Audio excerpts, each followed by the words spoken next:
more comfortable with clean energies like electric vehicles. So what I'm saying is that some of those policies of the federal government, the issue of the coastal road that was some people demolished. People are saying that that one that you know the one I'm talking about now, the coastal express. Yes, people are saying that it is unnecessary. It's unnecessary. It's unnecessary. So what I'm actually saying is that there are so many policies of the federal government that Nigerians are not happy with. Just like the issue of the floating of the naira. Look at now, as I'm talking to you now, somebody told me that the dollar is now selling 2,000 naira in Aba. Yesterday somebody sent some money and I wanted to do an exchange. He told me, it is now 2,000 naira. I have not really gone to verify. But how can we be buying dollar 2,000 naira? Does it make sense? How much was dollar? Dollar was less than 500 naira when Tinubu came in. Today, the dollar was 470 naira when Tinubu came in, and today dollar is now selling 2,000 naira. So those policies of the government, I just feel that his team is not so competent. With all due respect to him, I feel that they are not really doing well because the effects of all these things is the effect to have on human beings. We judge those policies based on the fact that are we better off? Okay, look at the issue of electricity. Electricity, they said that they are doing reforms to electricity in the electrical sector. Yes, every week we see the national grid collapsing. Last week it collapsed. Last 2 weeks it collapsed. Some weeks it will collapse 2 times. Nowadays, people like me, I no longer use electricity, national grid, and I go for solar. So now, why can't the federal government insist on subsidizing solar panels, inverters and solar equipment? This is a better way of solving the electrical problems. All over the whole world, companies are having a partnership with the government to ensure that electricity is being circulated, and they are doing it through solar. Solar energy is very clean and very good and better. So what I'm saying is that some of those policies are archaic. The issue of still relying on national grid is an archaic situation. The whole world is going to solar energy. The issue of look at the refineries. Some of those refineries are old. Why can't the country do more on modular refineries? Modular refineries is a more cleaner way, a simpler way of solving the energy problem. You get what I'm saying? And they're very simple. They're very small. But you are still going to revive these old and archaic refineries that some of those parts are moribund. So what I'm actually saying is that some of the policies of the government are archaic, and maybe it's reflects on him. He's an old man. His own idea of running government is see the old ways of doing things. And things don't work like that. Things don't work like that. So what I'm saying is that personally, I am not so pessimistic about his reforms. Some of his reforms are not well thought of. They didn't think about it very well, and some of them ones upon which they are very old, they are archaic. There are new ways of doing things. You should bring in newer ideas. You should bring in better. Okay, look at Obasanjo. Obasanjo brought in Adesina. He brought in Arumote. He brought in Okonjo-Iweala. He brought in people who are seasoned technocrats, people who are seasoned economists, people who have a newer way of doing things. Before we know it, we got GSM. We got so many things that Nigeria is enjoying today. But what's new has Tinubu's government brought in? That's the question everybody is asking. What's new? See the old ways of doing things which are not working. So let him abandon CNG. Let him bring in the electric cars. Let me tell you, China produces over how many millions of cars? Let me not tell lies. How many millions of cars every day? Nothing wrong with in giving some of these Chinese companies the franchise to come to Nigeria and start establishing electric cars, because that is what everybody is looking for. Electric cars. Some say there's no energy. It's not true. It's not true. We have energy. In my office, there's light here. In my house, there's always light. 24 hours. Solar energy. Now, these solar energies can also power these vehicles. So what I'm saying is that there's a connection between electric vehicles and solar energy and everything. So let the government start thinking about a new way of doing things than to rely on the old ways. That's what I'm saying. All right, this is very in-depth, very in-depth and intense. But let's look at another headline and another very trending conversation that's happening currently in Nigeria. And I'm going to take a rider from Daily Sun paper, and it reads: ex-governor Yahaya Bello turns self into EFCC over alleged fraud. This is on Daily Sun, and I know there are other headlines on the papers that we read that has different versions of this particular story. Like Ojiwachiku said, yesterday when it broke out, we were hearing that he turned himself in, which is also what Daily Sun. And he drove himself to EFCC in his black truck. So I saw the headline. He drove himself in his black truck But today, we're seeing papers, EFCC saying that, no, we are the ones that arrested this man. So, whether arrested or not, he's in custody. What are your hopes for it? Do you think that the reason why, because he has been, what's the word? There's been an alleging of embezzlement of billions of naira when he was in office and all of that. But do you have any high hopes or any hopes at all that justice is going to take its course, or we're just going to see there's going to be a trend, take it back and forth and all of that? What do you think about this case? Well, I'm happy about that, and Nigerians are also happy, because let me tell you why we're happy when this happened. This is our collective patrimony. 80-point-something billion. So there's another money, not that one, there's another money that the Federal High Court also issued an order over. The money, and let me tell you, I have friends who are who are from Kogi states. To them, the government of Yahaya Bello was the worst government that state has ever experienced. Let me be honest, I know Nigerians watch this thing, and whatever I'm saying, I can justify it. The government of Yahaya Bello was mad with violence. People will not talk. People cannot talk. You talk in that. I'm not saying the one I did it though, but you talk, you disappear. People are being killed. People are being killed under his government. Stealing was high under his government. I'm telling you, that government marked the lowest level of governance in Nigeria. His government. So when I heard that he has been actually caught, I was happy. They should investigate him very, very well, and any money he stole, he should return it. If he can't return it, let them take it to court. But let me tell you my problem. My problem is not even EFCC. My problem is the political class in Nigeria. How many times have we got convictions in Nigeria that in the end, the person served for 1 year, the Federal Executive Council or the Council of State would decide to pardon the person? Do you understand what I'm saying? Yeah. This is not the first time. They do it every time. People are convicted for serious offenses. When it comes to somebody committing big offenses and small offenses in Nigeria, the person serves his sentence. But if the person is the former governor, you stay in prison for 1 year, the federal government will pardon you. And they're encouraging corruption. So my problem is not even the EFCC. My problem is the federal government. They keep pardoning all these politically exposed persons. And it rubbishes the anti-corruption stand of the government. In the end, it appears that the government is encouraging corruption. So it's a good thing that Yahaya Bello is now in. Let them bring him. Let them find out the truth. And let them not make the mistake they made in the former governor. You know that in Afia State, our former governor, what do you call him? Our former governor, Ojo Carlo was accused of stealing 7 billion or so. And in the end, he didn't serve any sentence. He left. Why did he leave? Because they made a mistake. What was the mistake? A person who was judging him as a judge, he was elevated to the Court of Appeal. The chief judge gave him a fiat to continue hearing the case. That fiat is alien to Nigerian law.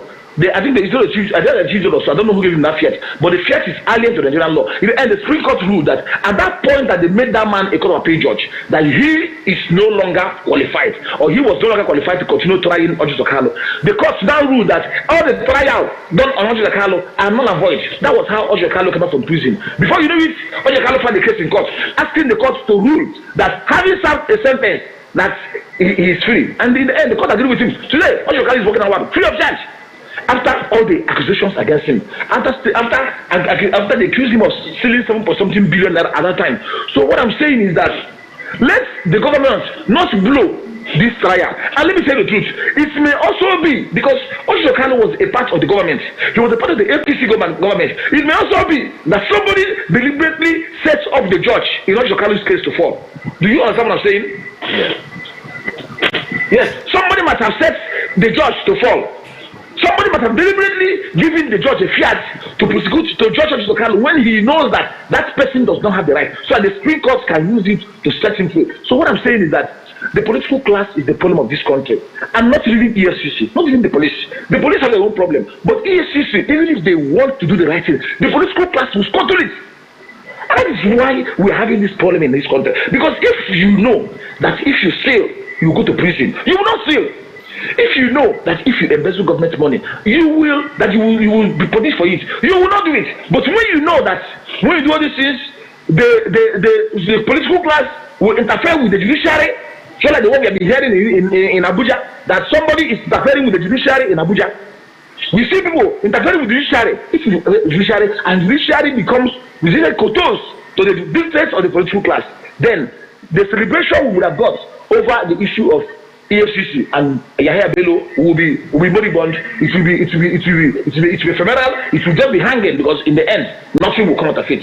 So the problem is the political class. Let them give EFCC the free will to work, and when they work, if people are found guilty, let them serve their sentence.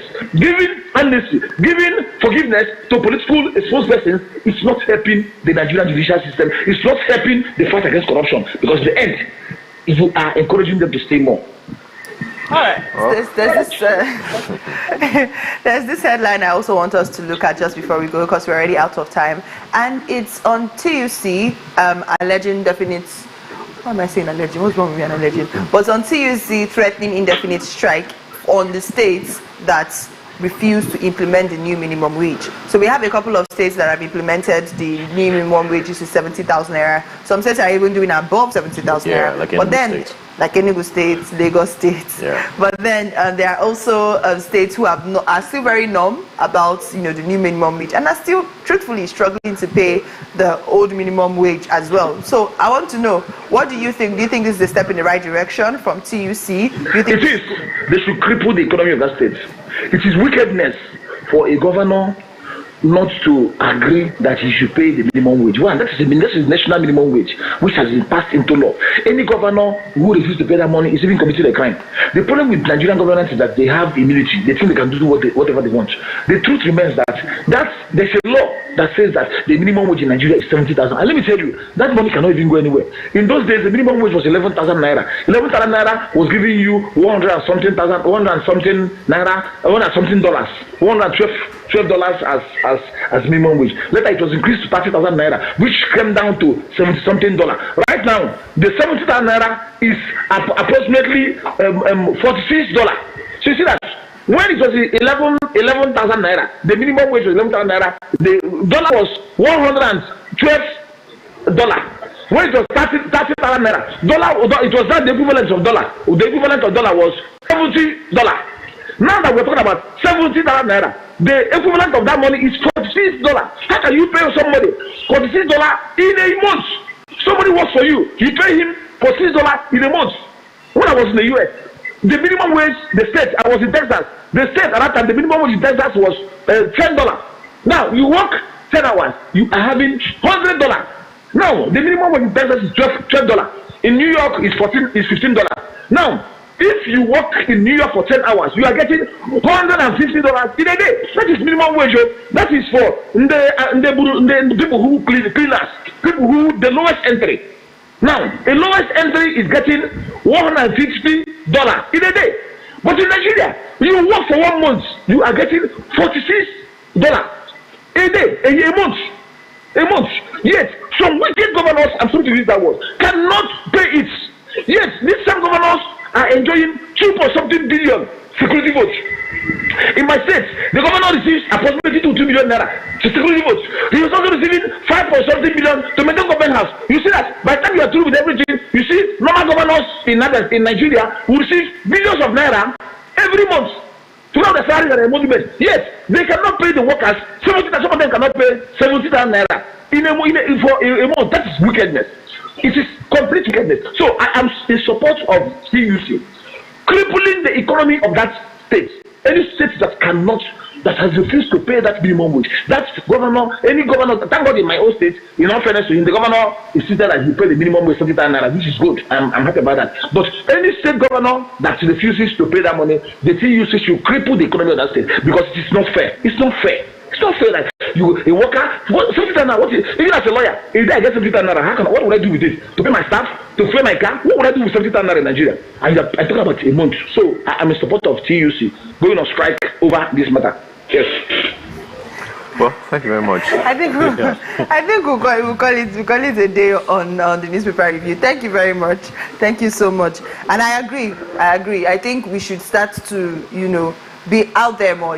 Like you said, Picasso in Ojuwachuku said, you have to destruct before you create. So if we start to really speak up for ourselves and fight for what is needed, I think we're going to see a lot of significant changes in Nigeria. Thank you very much, Chief Gabriel Emperor Ogbonna, for joining us this morning. Okay, thank you. Have a nice day. Thank you. All right, going to Abia State, and we're going to be talking about Abia and the challenges of street trading. Residents of Aba have voiced mixed opinions on the Abia State government's plans to end street trading, citing challenges and possible solutions. Our correspondent in Aba, Chibuike Agwamba, now reports. The Abia State government issued a strict ultimatum earlier this year, mandating all street traders to relocate from the streets by July 1st, 2024. However, recent observations reveal that street trading persists across key locations in the state.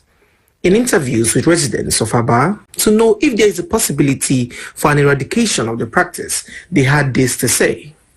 These residents cite distance as a factor for street trading. I don't think it can be eradicated because of the nature or the behavior of the people. Some markets are far from an individual, from a person or a group of people. If the market is too close to them and is in the street, they prefer that one and go to a market that is very far or can give them inconvenience. For example, my own self. I do street trading. I go to a place that is closer to me. I go to Urban, it's very far. Understand? Even though Urban is cheaper, when we talk about the goods, but because of the transport involved, I prefer going to the close by market that is in the street that to go to the urban market. Other reasons abound. So many of them see it as a means of earning income after their usual work in a day. For example, if you're a government worker, especially these days that most of the states, they don't pay their government workers very well, apart from Abia State here.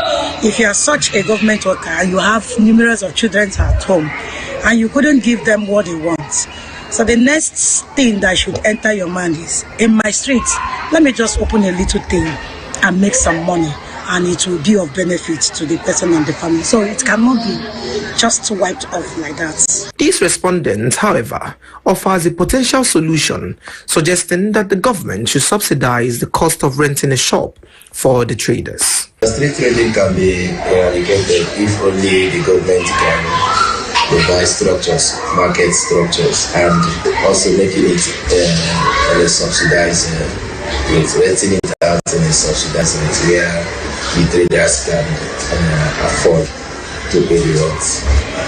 Because if the government does not do that, I don't think street trading can be eradicated. As the Abia State government continues to explore strategies to tackle this issue, it remains clear that addressing the root causes of street trading will be crucial for lasting success.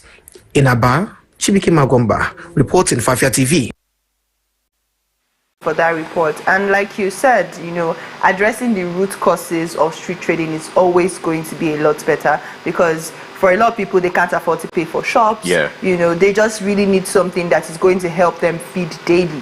And I think you can also, street trading is akin to hawking sometimes. Yes. All of them are in the same WhatsApp group or in the same group chat, like people would say. And if we don't address the hunger and the poverty in the land, the fact that people still need to eat and people still need to feed daily, it's not going to change anything. Instead, we start to see different menaces in the society. Yes.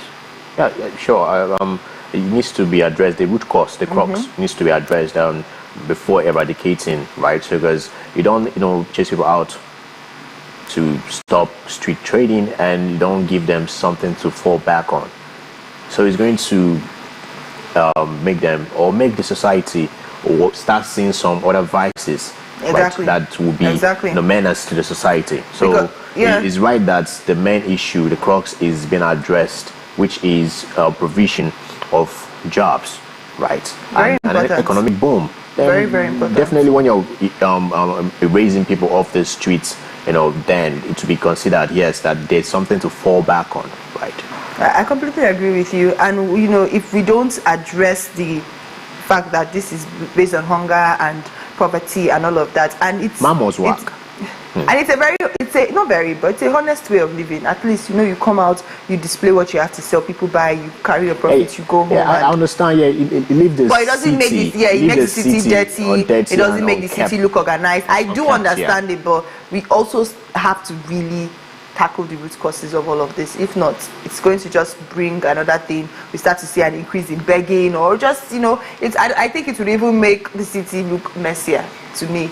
Except maybe these people will be moved to a place or moved to a market. I don't know. I really don't know. But we'll see how it's implemented. There's also a way to tackle things like this, though. So it's thinking. The government should put on their thinking caps and, figure out how to eradicate. But first of all, you have to implement certain things that could aid them.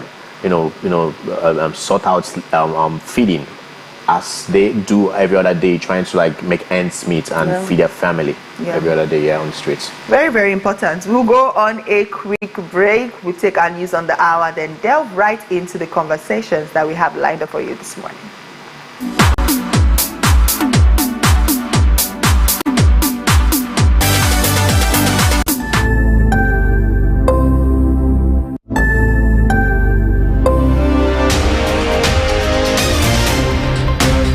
My name is Ubon Kings.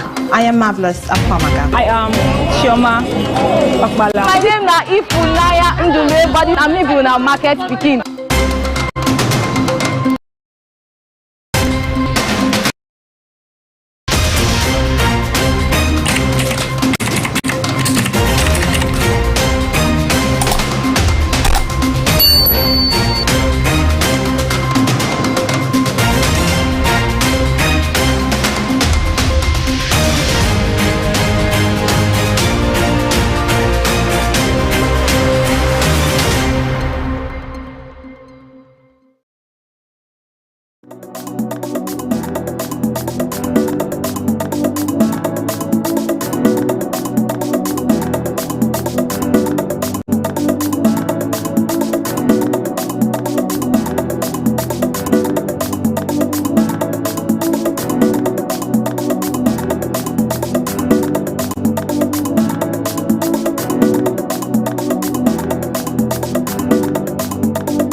Looking to grow your business? At Afia TV, we've got just what you need. With our various on-screen advertising options like space bags, lower third, sidebars, right in front of your audience. With our lower third, your brand messages appear during the most viewed programs on TV, allowing your audience to see your message without interrupting their TV experience. Now, if you want to go big, our space bag is ideal because it puts your brand messages on spotlight without interrupting viewers' experience. With our sidebars, your brand messages also takes the spotlight on our screen, ensuring brand exposure. These advertising options are affordable, effective, and designed to drive results. Get started today and watch your business shoot up. For more inquiries, call the numbers on your screen.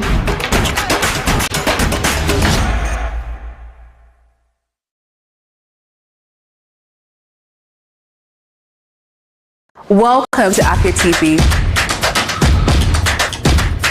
your go-to channel for excellent news and incredible shows that keeps you IEI, that is, informed, entertained, and inspired. Need a break? Ladies and germs, welcome to Lunch Break on Afia TV. Join Choco to vibe and chill on Lunch Break at 2 p.m. for the latest trends in music and entertainment. Not like I have big money.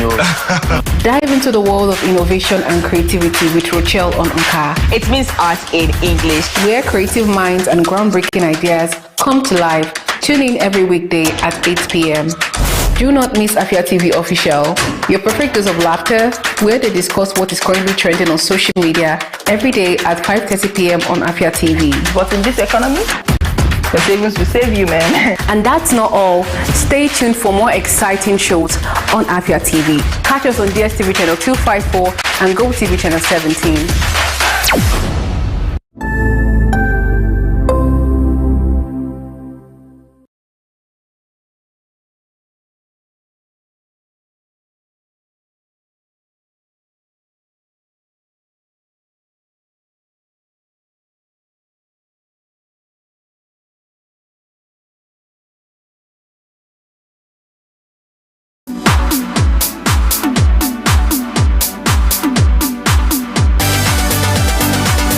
You're welcome back to the program. You're still watching the Afia Morning Show. And like I said, it is time for us to go straight into the conversations that we have for you today. The 16 days of activism against gender-based violence has kicked off. I think it kicked off the beginning of this week. And on Monday was the International Day, Elimination for Violence Against Women and Children. I think it was majorly women, and we had a conversation of that, but we're going to be having a conversation around the 16 days of activism. And to have this conversation, we've just been joined by two young men, Barrister Udechukwu Ikenna Ephraim, who is a human rights lawyer and activist, and Chinedu Ndufechi, human rights activist as well. Good morning, sirs. Good morning. Good morning. Welcome, guys. Good morning. Welcome to the show again. Welcome once again. All right, let's go right into it. 16 days of activism. What are we seeing? What is happening in these 16 days? What is different? Is it that 16 days nobody would be violent towards anybody, or it's just to create awareness? Okay. Yeah, the essence of coming back to this every year is definitely the violence. The world keeps evolving, and in as much as we try to curb these violences, we still want to create and make more awareness for the person, for people, so that we will amplify voices into ending violence towards women and girls. That is the aim. For the 16 days of activism? Yes, for the 16 days. Is there anything different happening this year? Just the same usual campaigns, education, sensitization. We keep talking, we keep encouraging persons, we keep supporting survivors. It's just it. Right. So I wanted us to start from that. So now let's go into the nitty-gritty of it. In the past year, because obviously this is something that happens every year, so would you say there has been any, let's be honest, has there been any significant improvement when it comes to violence? Improvement in the sense that, has it dropped, as the rate of violence against women and girls, has it dropped compared to from last year to this year? Okay, I would say just a tiny bit, because I am, as a lawyer, on a daily basis, we see lots of cases affecting women and girls. A lot of them, even the ones parents are the ones bringing to their children, and the ones that the society are bringing to the women too. So there are differences. We can't say it is where it is before, because if we check the list of our fathers, obviously there are lots of differences. But the aim is we keep amplifying our voices, we keep hitting this, and hoping that one day everybody would understand that violence against women is also a violation of women's fundamental human rights. Okay, let's talk about which of these gender-based violence is prevalent in Nigeria at this point in time, right? First of all, we have to establish that before even going to the remedy, and also what the campaign, is all about, this period. So let's first of all have that conversation on which of these gender-based violence is prevalent in Nigeria. Okay, there are a lot of gender-based violence that is reoccurring in Nigeria, and one of them is the issue of domestic violence. So many women who are in marriages and even maybe in their parents' house undergo domestic violence at different levels. And then we also not fail to talk about the fact that many people are also into child marriage, which also endanger women and then put them at risk of domestic violence. So I would say that the issue of domestic violence in the house is a very big issue, and then child marriage and the rest. Okay, talking about child marriage, is up north. Right, you say girl of 8, 9, they are pushing her to go marry an old man, like 50-something, 60-something, or thereabout. So, drawing this campaign and together, and pushing for things like this to stop. Now, my issue is culture and religion. So, how would you try to convince somebody who is in depth in believing what the culture is and what religion is in averting this kind of violence? Okay, this is why we are having the 16 days of activism, which is the aim is to educate people and then continue to go on public campaign, just like we are doing, to educate people. Just like my colleague has said, the issue is not as pronounced as it was earlier, and then now things are starting to come down.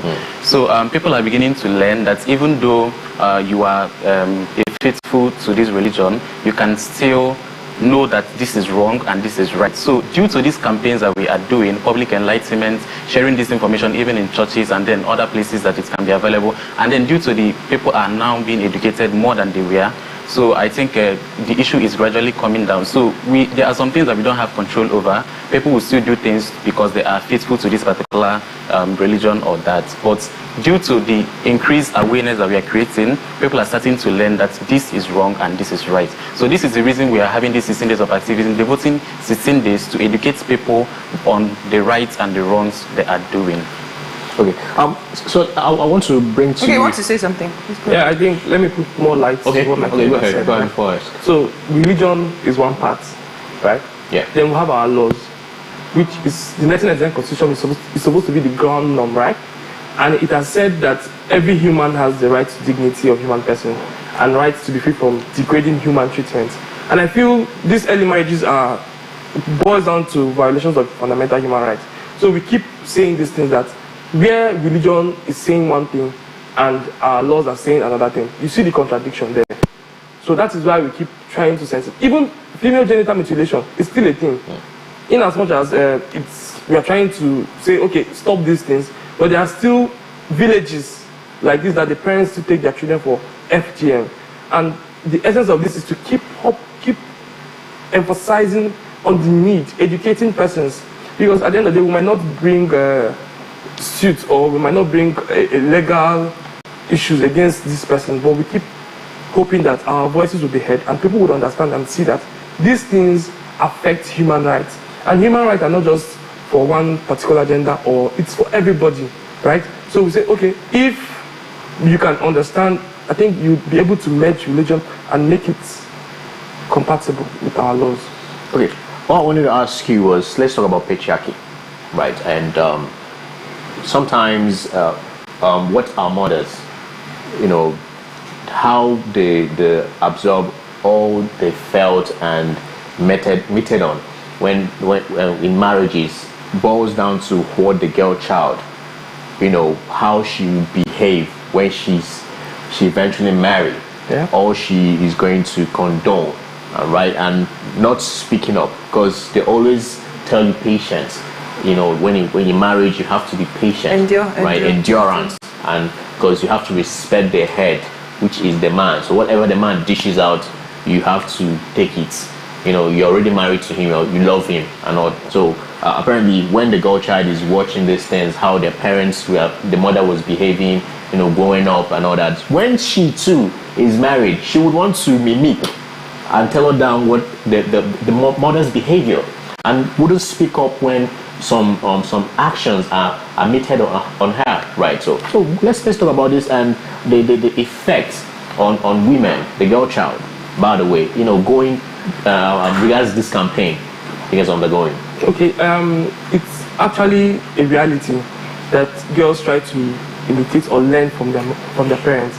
But like we've said, these things are things that were more predominant in the past. I would say this generation, they are woke. I think you'd agree with me. And that's the reason why there's so many broken marriages. Yes. This generation, they are woke. That is why you see most girls don't take nonsense. They feel, okay, this is it. I was reading this morning where somebody said, okay, my husband bought his mother a car, so therefore I'm no longer interested in the marriage. I should be able to decide how he spends his money. These are things that our parents would not even, they'll just go in with it and be quiet. But this generation, they feel, okay, they are wise enough to make their own parts. In as much as they still pick one or two things from their parents, they still have their own voices. And part of our activities this 16 days is to go to schools. That is why we say education, sensitization, go to schools, majorly secondary schools, because these are where these messages could be. Now, we could not be able to reach the mothers, but I think we should be able to reach these children, the young ones, yeah. Be able to speak out, speak up whenever you face issues. I was also listening to one podcast where a mother was complaining how the father was defiling the child, the daughter. And this child has been quiet. So these are the things to say, speak up. Because at the end of the day, we cannot do anything if you don't speak up. The Human Rights Commission, they are there to take your complaints. So we say, speak up. And that is why we keep emphasizing this, putting up our voices to the highest volume to say, come out and speak up. But it's still a problem because most persons feel they feel some type of way coming out to say, this is what happens to me. And the society still looks at them differently. So it's still a challenge. I want to, when people speak up, because I've heard of cases of, they'll speak up and maybe the perpetrators or, the, what's the word? Forgetting on the word. So when somebody does something to you and you're the victim, the person that does it to you, what's the person called? Okay. You actually got it the first time. I told you. I really should not go out on a work night. So yes, the perpetrators would go behind their backs and maybe try to bribe them, and then have the lawyers look like fools in court because they will not want to testify and all of that. So how do you deal with making sure that these victims stand their ground, to make sure that they get justice? Because I know that poverty is a very prevailing cause of, when it comes to abuse and all of that. So how do you make sure that when these victims speak up, they speak up till they get justice, and not along the line somebody who is influential, the perpetrator will just come and maybe pay them off or something like that? How does that work? How do you navigate that? That is a very difficult thing because, recently I had a case, but it was fine in the north, where a neighbor got a 14-year-old pregnant. And at the end of the day, they are trying to buy the girl's voice. Now, on our own part, we're trying to encourage her to say, come out, you deserve justice, right? But we cannot force her, because she has to give consent, right, at some point. Or the guardian, since she's a minor, has to give consent. Well, in the absence of consent from the guardian or from our hands are tied, right? Because if you don't speak up, we cannot bring your case and make your case for you. That is why we keep emphasizing that. I think material things are just material things, and at the end of the day, if your silence is being bought, it keeps reoccurring, and you keep passing a message that, okay, everything can go on with money or material things. So I don't think there is any hard way we can go to ensure that they keep up their voice. You just have to keep talking, just not saying what we are saying. All right, Mr. Chinedu, do you want to add something to that? Okay, yes. What I want to say is that access to information makes a whole lot of difference. So concerning our young girls and trying to imitate their parents, due to the fact that they now have access to social media and they know how these cases can be addressed, and they know that their rights matter as a person. So I think it makes a whole lot of difference, equally the education that they are getting from universities and then information they have access to, knowing places that your rights, abuse of rights can be addressed. So I feel that access to information just makes a whole lot of difference in this age than what was obtainable in the past. Okay. Now let's talk about some of the root causes of abuse. The reasons why most victims find themselves in these situations to be abused is, I know that poverty is a major cause. Yeah. Poverty is like the number one cause. The root cause. Yeah. Okay. So aside poverty, what are the other causes that makes victims find themselves in abusive situations? Okay. Aside poverty being the major thing, we could have illiteracy. Okay. Lack of education, which also could be linked to poverty. Yes, true. I don't have the money, I can't go to school. Empowerment is also another thing, which also links to poverty. When your husband is the breadwinner, or you're just there, you don't make money for yourself. You see yourself, whatever they bring to the table, you take. You take care. You get it. So poverty being one, we talk about lack of education, lack of information or access to information. We'll talk about empowerment. So these are the major causes of poverty. But let's talk about some psychosocial causes like self-esteem. For a lot of women, they feel like, oh, this is what I deserve. There's this mentality of probably all men cheat. So you are not any special, you're not any different, and all of that is going to happen. Everywhere. And it rains everywhere, it happens everywhere. Men are polygamous in nature, all this kind of, mentality. I want to ask, because people are men. Exactly. No. Let us throw it open. Okay. Let me ambush you guys now. Is it a correct mentality to have? It's not. Self-esteem is a disease. Yeah. And when it's dead, it becomes a problem because you see yourself as a lesser being. Whatever you get, you feel okay. it's supposed to probably what I've done in the past or what my parents, these are causes following me. But I think that is why we have to keep encouraging persons. Sensitization, education. We keep telling them that you deserve better, right? You deserve better, but man, you see even women who are woke saying, I will stay. I cannot leave my home for another person. I will stay. Somebody said it to me 2 weeks ago at the police station. Say, me, leave my husband because he's cheating. Where will I go? I meet another person that will still cheat, or go and follow another person's husband, something like that. So you get, at the end of the day, you just have to keep talking. That is the essence of this 16 days activism. It has been happening since 1991, and this is 2024. And we could agree there are significant changes, and we hope we'll continue and keep making changes. Mr. Chinedu? When it comes to, let me refresh your memory, sorry to take you unaware. So when it comes to your self-esteem and then women thinking that, oh, this is what they deserve, what's your take on it? Well, first of all, self-esteem, low self-esteem is a very bad issue. And then it does not only tell off on the person that has a low self-esteem, it also affects people that are surrounding the person or people within the same environment as the person. So I feel that women should understand that the action of men is not as a result of whatever they have done in the past. So whatever you have done in the past should stay in the past, and then you deserve better, because the present is the present and the past is the past. So you should not judge the present with what you have done in the past. So I feel like women should wake up and understand that whatever they have done, and then they should just move on. So I feel that self-esteem, it also contributes, but I think women should also wake up and understand that they deserve better. Okay, I was going to ask this question, right? Because apparently, if you're going ahead to campaign on gender-based violence, the abuse and whatnot, right, and don't align having that conversation with clergies, I'm talking about when it comes to religion, and the culture too, the adjustable things, you know, and the law. The law is there, stating what it's stating. Culture is there, stating what it's stating. And religion is there, stating what it's stating. But to akin and juxtapose all these, entities, right? You have to come to one understanding that certain things are wrong, right? And we need to adjust certain laws when it comes to maybe law in the religion, law in culture, and well, the law in the land states this is wrong. But you see other laws countering. So how do you balance out these things going forward in your campaign? Okay, like my colleague have said earlier, there are many laws, religion and other cultural laws, but at the end of the day, the Constitution remains the primary law, which other laws should be made from.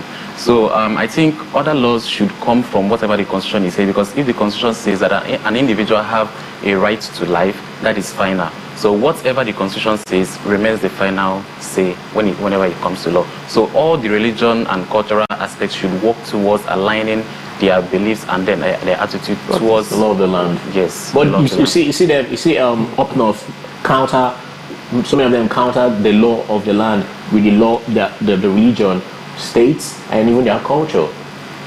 Yes, they counter it based on their religion, belief system. Yes, and then maybe that works for them, but it is not what it's supposed to be. So that is also why we are having this campaign, to educate people and tell them that gender-based violence and any form of violence against persons are not acceptable. Okay. So with this campaign, over time, we believe that the politicians are listening on social medias and then other forms of places while we end this campaign. All right, so on a final note, what do you think are some of the solutions, or what can be lasting solutions to gender-based violence in Nigeria? There are no lasting solutions. It just keeps making the noise. Keep making the noise. It won't stop. I am telling you, it won't stop, because I am a man. I would have a child. I would have a girl child, and I want to protect her with everything I've got. I would have a wife. I have sisters. So I would want to protect all of them with everything I've got. So, in as much as there is no, if there was a single remedy, or let's say if there are 5 remedies, we would have done that a long time, right? But there are no remedies. So we have to just keep making the change, amplifying our voices, coming together, because I alone cannot do it. You alone cannot do it. We have to come together. See the education, the sensitization, the awareness, the campaign, the rallies. We have to keep on emphasizing it until it sinks in.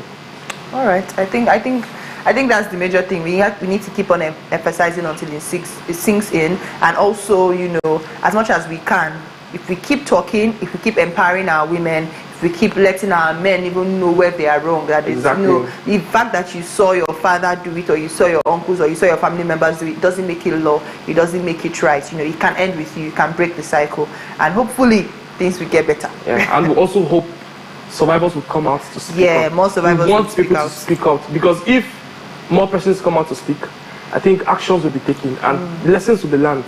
Because if you see this somebody as an example, I think we want to do better. So we encourage survivors to come out, share their stories, encourage other people to speak up, because if you don't speak up, we don't know, and you die in silence. That's true. Don't die in silence. And the most important thing is to speak up to the end. It's one thing to speak up and say, oh, this happened to me, and then along the line you just see that the person will just say, oh, they're taking it back or something. Maybe they start to buy their voice and all of that. So speak up to the end to ensure that justice is really taken. Thank you so much for taking our time, you know, to join us and to shed light on, you know, the gender-based violence that we have in Nigeria. Of course, that was Barrister Udechukwu Ikenna Ephraim, human rights lawyer, activist, and Chinedu Ndufechi, human rights activist. Thank you, guys, once again. Yeah, thank you very much. We're on a very quick break. When we return, we still have one more conversation for you. Do stay.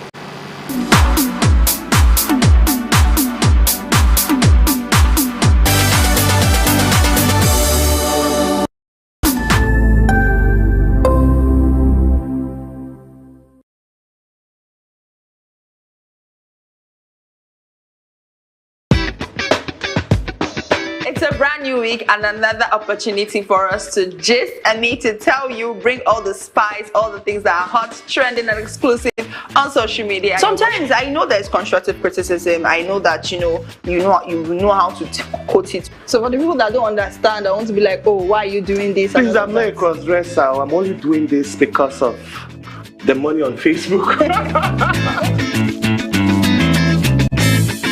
There are some people you need to just tell the truth brutally. Let it hurt them. Give it hot. Afia TV official, exclusive every weekday on Afia TV.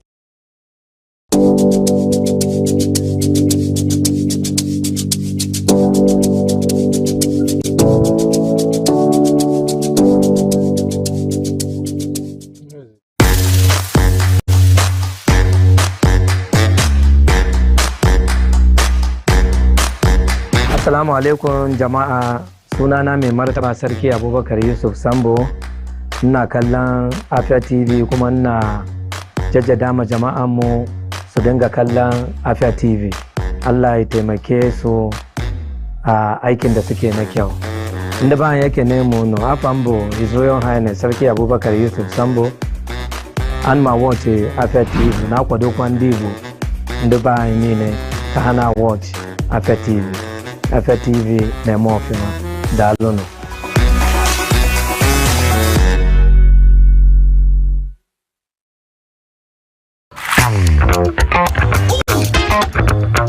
Time check is 2 p.m. and it's time for us to vibe, chill, and relax. Ladies and gentlemen, welcome to Lunch Break on Afia TV. So Lunch Break is all about the music, it's all about fun, it's all about entertainment, it's all about entertaining gossip and stories from social, it's all about the latest trends, it's about what's lit, it's all about the games with our guests, and yes, in general, I like to say it's all about the vibes and vibes only.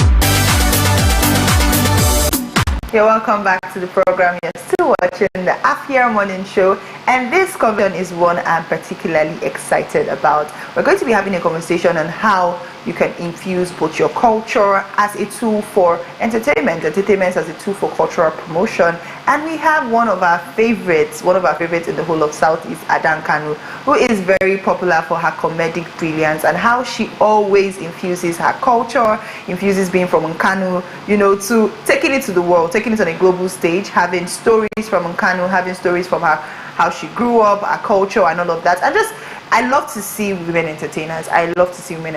She has a show coming up, A Night with Ada Nkanu, and we're going to have conversations around how she started and, of course, the show that's coming up. But, of course, we have the very beautiful Ada Nkanu. We have the very beautiful Ada Nkanu in the studio with us. Good morning. How are you doing? Why they lie now? Where the beauty comes in? If you know what they go, madam, what is you? The by day, you know. Why are you sitting like this now? Why are you trying to make it look as if you don't know why you're here? Because actually, baby, now my work panel. They say you work panel that mama. It's imbalance. It's balance. Get that vision. You need to put it. Or the cow. Do you hear everything she says? I actually do. But you know the thing with accents is, I feel like when somebody is saying something, language and accent, in the context that they are saying it, you understand what they are saying. Yeah. So in the context you're understanding, but not understand literally. I'm understanding what she's saying. What did she say? What do you mean? What did she say? What has been saying since when now? She raised her leg, what did she say? She has been saying things. Don't put me. Don't put me. Actually, I said that if you enter any place that you don't know, you are not familiar with, you don't learn. No, I know that's what you mean. You have to stay up and keep Ada Mama so that you can zoom. Like a zoom statement. Before we go into this conversation, we have a commercial break. When we return, of course, Ada Nkanu will still be in the studio.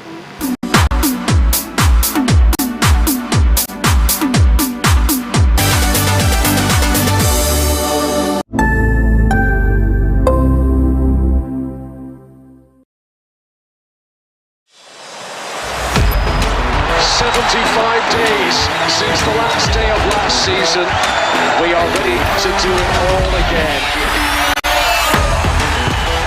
Phil Foden is having the season of his life. Brilliant! Just brilliant! That is quite something! Stay connected for all the football you want, starting from 5,100 Naira per month. There's no mountain we can climb. We can make it if we try. If we all say yes, I believe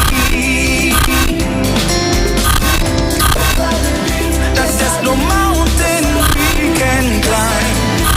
We can make it if we try. From the commercial nerve center of the southeastern Nigeria, the Abia State Government and Aba Chamber of Commerce, Industries, Mines and Agriculture, ASIMA, invite manufacturers, investors, trade unions, captains of industries, and the general public to the 2024 Aba International Trade Fair Summit and Exhibition. Take advantage of these opportunities to showcase your business to the rest of the world. Improve your sales and brand visibility. Date 28 November to 7th December 2024. Venue Aba Mega Mall along Aba Umaya Expressway, Osisioma, Abia State. This message is endorsed by the Abia State Government and Aba Chamber of Commerce, Industries, Mines and Agriculture, ASIMA. For partnership, sponsorship and participation enquiries, visit www.abainternationaltradefair.com. On Facebook at Aba International Trade Fair, on X Aba International Trade Fair, or call Marcus on 0806 605 4420 or Sam on 0802 826 9391. Aba International Trade Fair. Be a part of it.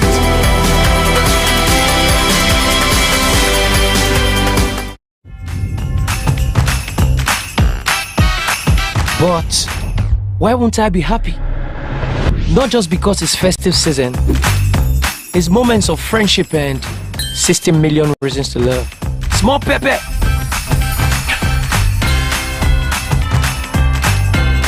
Babes, this dress is given. Don't forget the earrings. Those are 2 reasons already. The best reasons will make your heart beat faster. Come on! And make every laugh worth it. It's all about holding hands, sharing and enjoying happy times together. Have more reasons to be happy with Niger dramas, football, and more smiles on DSTV this festive season. DSTV, your home of entertainment.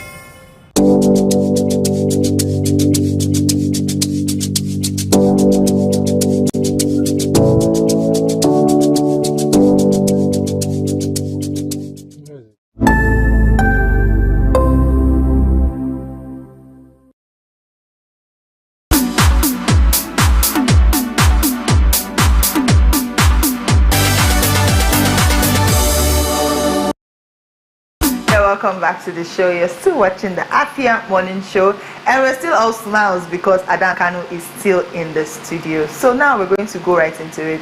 Tell us a bit about how Adan Kanu started. Okay, it was in 2007. Wow! Yes, it has been a long journey. After my WAEC, OG before IG. So after my WAEC, that was the period NTA was doing NTA Talent Hunt and the era of a Night of 1,000 Laughs. Yeah, so I was following up the whole day. I was like, these guys are not funny. I can do better than this. Then Princess was the only woman.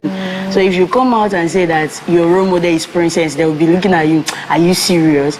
I have to say, okay, I go die. We have that his long neck. That is now my role model. So we went to the NTA Talent Hunt. After long talk, I got third position. That is first in comedy because they do categorize it: music, comedy, and dance. Wow. So we came back. We said, wow. So since we did well with the expo from Night of 1,000 Laughs, that means we have to add more flair to it. Then fast forward it to 2017 or 2018 when Dream FM was looking for a replacement for an OAP. That is Namen. So we applied, we went for the training. We started doing the Namen as a street. Then I'm doing MC on a low key, but it was tough. Because many of our audience don't see you. You can't carry the crowd. A woman, no. How much will you collect? You want the job? Now, I say, any amount you say, no, any amount. That means I'm marrying on them. So, but the little ones that trust you will get the job, will start doing it. Then, when we apply for the replacement of the Namen, I was able to be among the 16 number. Then, they choose 10, and I was the only woman among the 10. We started the training. After the training, they asked me, thank you, we are unable to employ you because of some certain issues. But on October of that year, they started work. They asked me to start work. So I started with Dream FM as my home-based radio, as an on-air personality. Then it was a street vibe. I have to go down to the streets about camp. Sometimes I'll just drive down to camp, sit with the mechanics, we'll be gisting, chatting. I'll be getting some street word lines, all this and all that. Then I start using it for my radio program. After some months, they said that the payments can no longer continue. I should sign off. On the day of my sign off, someone advised me, since I'm known by the community and I speak my dialect fluent, I can get a time and start paying for it. That's how Nkano Buzo started. I seek for the time, they gave me the time, and I went home, seek for sponsorship. Then Gilbert Naji, Senator, now urged to start the sponsorship, everything around it. So I started making researches about Nkano. Not an easy journey because you travel from one part of Nkano land to another, meet the Igwe, meet the chief, meet the elder. Sometimes there is one you will come, they ask you to remove your slippers, that you can see the eldest man in the community. In fact, are you like a normal woman? Are you still free? Are you doing anything? If you are free, you will see. If you are not free, come back when you are free. That is an chair. You don't. Experiences. Well, but they all make up. So when I come on here to talk, you say, Jesus, this little, is this girl, is it Mama Mado, is it a young girl? So people, they don't know that there's a lot of work, background. What they hear is what I give out. Then I have to give honor to one of my teacher in secondary school. He's now late, Mazu Good. He's more like a backbone to me because every topic I want to talk about, he gives me the insight of all Konano because Nkano has so many segments, the insight of all Konano, and give me numbers or names of people I will meet to give me other parts of Nkano, the way they handle things. So that's how Adan Kanu kick off. But I want to ask you this question, right? How do you maneuver an industry that is male dominated? I need to wear my rainbow jacket because not an easy job. One, I was determined. And two, my lane is different from theirs. all of them are English. Amaro no ma so now. No one can make up and join. So more no kwalo wem na Igbo. And my Igbo is not central. My Igbo is dialect. It must come down to that my dialect before Mona get over that place. No. So that's the only thing. I know where I'm going. I know what I want. I know what I'm giving. I know what the society is asking of, and that like everybody don't know that. Everyone wants to know the roots where he or she come from. So all these is trending, you know, people are buying it. But when you start talking about backgrounds, you see audience. Like by January, I will start my YouTube classes on how to speak in Kano language, and I have registered above 50 candidates, which are supposed to start on December, but if not for my comedy show coming up. So you see that so many people are eager to learn, but many people are not eager to give out the knowledge. That's the thing. Well, I want to now ask you, you know, this particular question.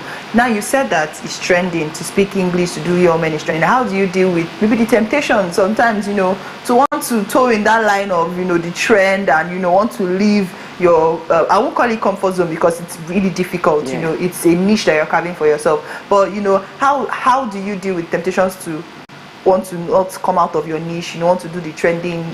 Sometimes when we get an MC job, that will specify this is not an Igbo job, it's a English job or corporate or this or not that, and you go back to your drawing board, map out how the program will be like, what to do, what not to do.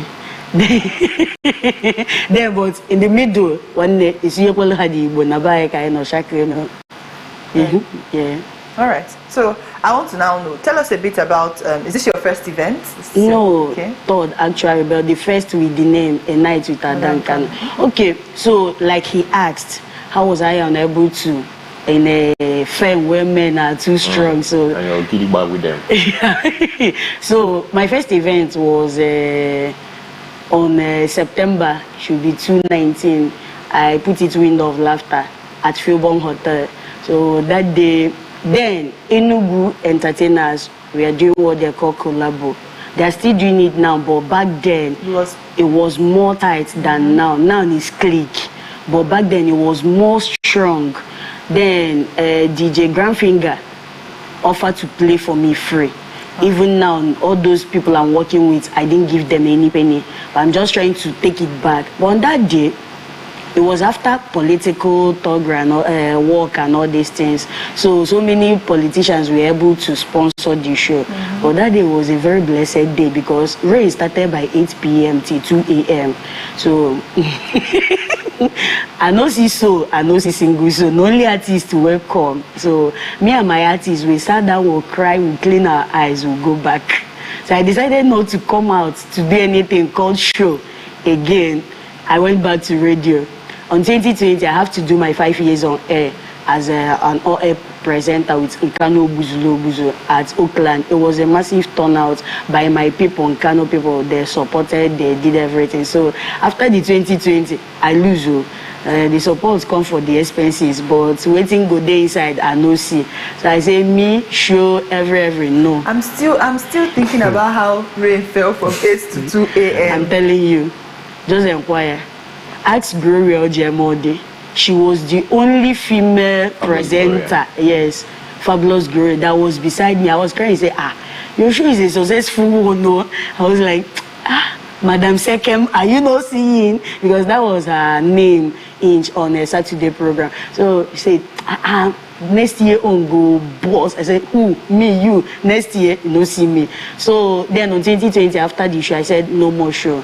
I have to go back. But I found out that if I didn't do it, other young comedians or artists that are female, there is no platform for them to come up. So I have to. I said, okay, this year we'll give it a try. Then I pen it that it will be an avenue to promote women in the entertainment industry. And if you check out the whole platform or the whole artist, you see that is more like 50-50. The guys have their 50 or even 80-20 because I make sure that every angle of it have 2 or 3 women in it. So that's the show. It's a comedy night show. Then there's a difference from other comedy show because I put it a Seraphic Time. Seraphic Time is more like trumpet and drums, no music, just that trumpet sound, more like cherubim hour, so that you ease off, you close your eyes, you meditate a bit. So I added it to it. Culture? No, it's not. There's this Une music by Nkano. It's coming. I'm just giving it. You take the culture. You take the trending, you add the culture. Then, when Teresa Honora, she's also coming, which is also a woman in the industry, a big woman, not even just a woman in the industry, that at least can tell others, oh yeah, start coming, we are here. Then there's other female comedians in Enugu who I don't even know they are comedians. But when I put up the show, they were like, sis, I did do comedy. I was like, where are you? How? Well? And I'm the only one suffering this battle. You all should come out so that they give me the blow. If I dodge, another person go collect her. But this one, if they give, if I dodge, you go come back because nobody to collect it. So that's it. So I like that you said, you know, there are other female comedians that are coming, and even people that you do not necessarily hear of. So how would you rate women involvement or women in entertainment in Enugu or in the Southeast generally? Women. Not even a women supporting women. How would you rate their performances? Like the visibility of other women entertainers? I was going to ask that question. Okay, a couple of them showed interest. Yeah. Have you ever seen them perform, play? Yeah. Yes. Okay. Because a lot of them send clips to me, and I have to go on a low-key to watch them do their things without them knowing I'm there. You understand? Let it not be is your best you are sending to me while you are coming to give me the words of it all. So in the area of women supporting women, Enugu is zero. As in full-time zero. In the entertainment industry, full-time zero. Because most of them have this ability to do something, but giving them the platform is a no-no. Calculate it in all the comedy show happened in Enugu. How many women acts are included? Just 1%. In all of them, just 1%, which is not a nice idea. It should be at least 80-20 or 60-40, so that others will be like, this person is promoting. And thanks to Twin Parrot, although that he did not give me the platform to perform, but when he saw my movements, what I'm planning, he was like, okay, I'm supporting you with these tickets. Give it out for people to come and enjoy your show. It's a big push. I might believe that his catalog have filled up when he remembered that I could have put her, okay, oh yeah, take this one, go ahead and do your thing. But other angles, both in sponsorship, because sometimes you want to do it, but people that will tell you, oh yeah, start going, we day your back, they are not there. So that angle is affecting the women very well. And parental upbringing, that one is another one. Every mama won't go or mo go. Because then they see us say all the women with the entertainment industry now wayward. So even when you see a child well hatch or get me ujidobo, if you're like, hey, mommy don't work and do it, just again bam bam bam bam. Actually, I mean, so you find out that sometimes the parents are restricting some of the talents, and you myself, if you come out after, if not that little token are not coming out of it, after performance, look at what she's doing. Somebody that could have been in her husband's house with 4 or 5 kids, or being in Mutinoma that shouting, Maya Yezu, Maya Yezu. So that's the thing. But if we can come together, put our arms together and work it out, at least if the Ministry of Culture in Enugu can make it that any woman that is doing anything, be it pageantry or whatever, that the government is there as in 90% or let's say 50% of it, by next year you'll be seeing growth of women in entertainment. But I think it's up to you guys to push for that conversation, because apparently they might not be thinking towards that advantage area, right? So you just having that conversation, see, have to do something like this, have to do something like that. Why not consider this? Why not consider that? That angle is good though. Yeah. But where is not too good is that sometimes levels. You see this shoulder, like now, if I'm going after coming to this Afia TV, you won't believe I'm the one going because my shoulder is up.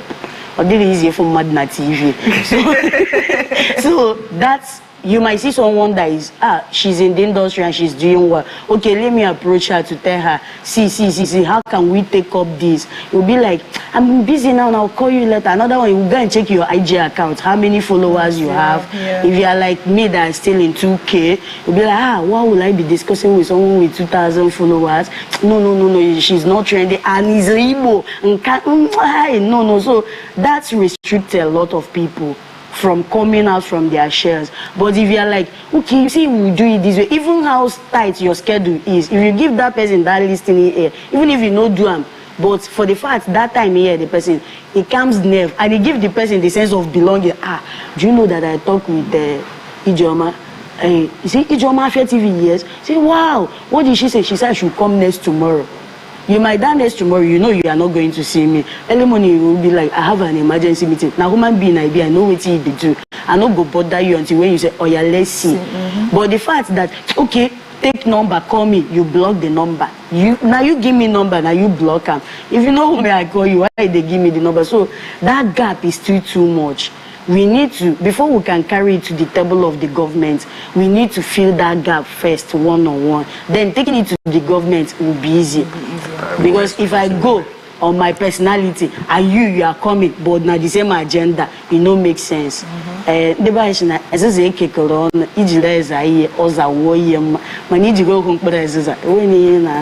that? Yes, if you use one broomstick to sweep, you will not sweep anything. So what is wrong with you? All right, so now let us talk about a night with Adankan. When is it? Where's the venue? What is going to be the damage to our pockets? I mean, how much does the ticket cost? Okay, it's on Sunday. That is this Sunday, 1st December 2024. Venue, the base landmark. Then the time is 6 p.m. Red carpet has started, but the main show is kicking off once it's 7 p.m. Then the ticket is it ranges from 5,000 to 1.5 million. 5,000 is the Amago, the Nkoro, that is by Legola Mandijala, but I was on the streets by Amago in case in IBG Nokia touch phone in case Obono the Amago ticket. Then we have the Oyara na 1 year, that is the Legola in VIP. It's just for a single chair, but you'll be in the VIP section. So it's 50,000 naira or 50K or 50 by street. Then we'll have the 200,000. The 200,000 is a table, but you have only 2 chairs in that table. That is, you're entitled to 2 chairs in that table. You and your wife or you and your girlfriend, but don't come with side chicks because we already getting go-ahead order from all the housewives to monitor the gauge side chicks. Then we'll have the 700,000. It's a table of 8. So once you pay that, you have the table and the orishirishi on that table. Apart from the entertainment, I'm going to be promoting some of the cultural food or delicacy. Then we'll have the 1.5 million chair of 10. Now you get them with other things. Then coming to the table service, you are bound to get things that you have forgotten that is existing. All these local foods that you may not like. It will take you to December 25 or 26 before you see them. To see them again. So that's how it goes. Wow, this is something that is very exciting. Are people indulging already? You know, are the tickets selling off already? They are trying, Yeah, because it should be a motivation, you know, for other people to, fall into. In fact, at least I can boast of the Legola, which is the Amago, is fast going more than other angles. But I believe that if the Amago is done, then they nan divert to others. And I got a lot of in October I wanted to quit. I was like, this is not what I bargained, or the headache is becoming too much. So I went to meet the chairman of fire service, just as a brother discussion. Say, I know if he carry this. He said, no, try and more. I'm a civil servant. I can't give you money, but what I have is what I'm giving you. Hold on. This will promote a lot, and our young ones are coming through this platform. I was like, oh, thank you, sir. I started moving. Even Louis Oye, he was like, you want to stop what I'm planning to come back for? That's what you want to stop. If you are coming, first of all, send money before you come, so that a lot of words and J. King's property, he might not give me big, but he made sure that all his allies or colleagues know about the show. It will be like you be in your house, you get called, this is your king property, wherever you are now, leave whatever you are doing, come to so place, you have meeting with Banana City, Prestige apartment, the Benz property. It will be like, where did I know them? What will I say? Say if you come sit there, look at them. If you don't know what to say. So these are what we need. And as God may have it, I got it. As in, so the buying is coming, but not, you know, our people like doing things at 11:45. Yeah, last minute. Where they will agaze on and but that day is a scam code card. If you are coming, I have to check you. May go there properly. Magandis go ticket. Magandis go some of my tickets. All right, we'll leave it at that. Thank you very, very much. And of course, we wish you massive success and massive turnout. And we also pray against rain. You will be shocked. I playing inside or outside? Inside. Inside the hall. Okay. Thank you very much, Jam Cynthia Adankanu. And of course, you know, it's going to be happening on the 1st of December. So make your ways and, you know, pay. Like you said, she's going to check you in. Bring your face to the place and bring your money to the place as well. It's going to be a very, very, very fun night. Thank you so much for joining us. I should. Not I should. Double answer. Don't ambush me. Don't ambush me. But yes, thank you so much to our viewers for joining us today on the Afia Morning Show. Do well to follow us on all our social media platforms at Afia TV Official. My name is Favor Obinyaluba. And remember, Jim, want you could have a blessed Wednesday. Bye for now.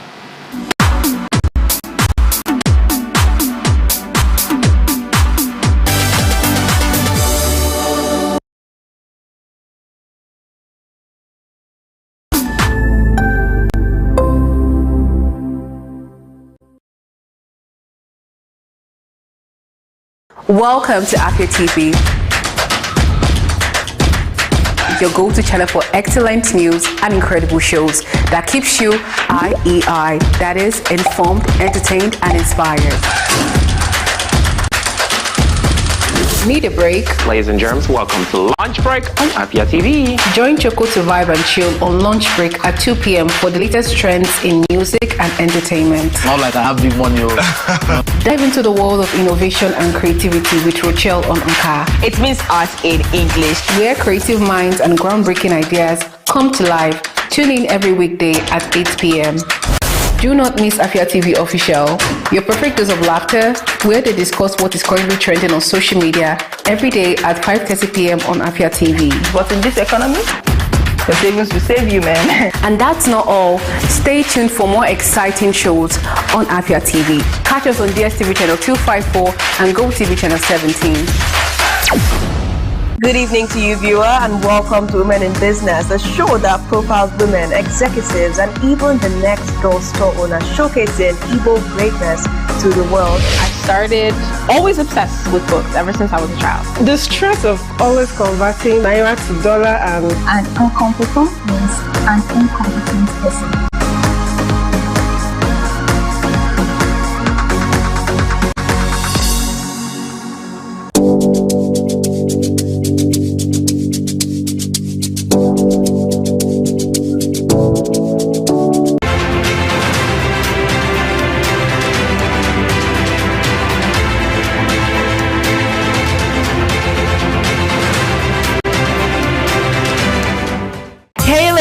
Join us on Gyno Plus every Wednesday at 6 p.m. right here on Afia TV, DSTV channel 254.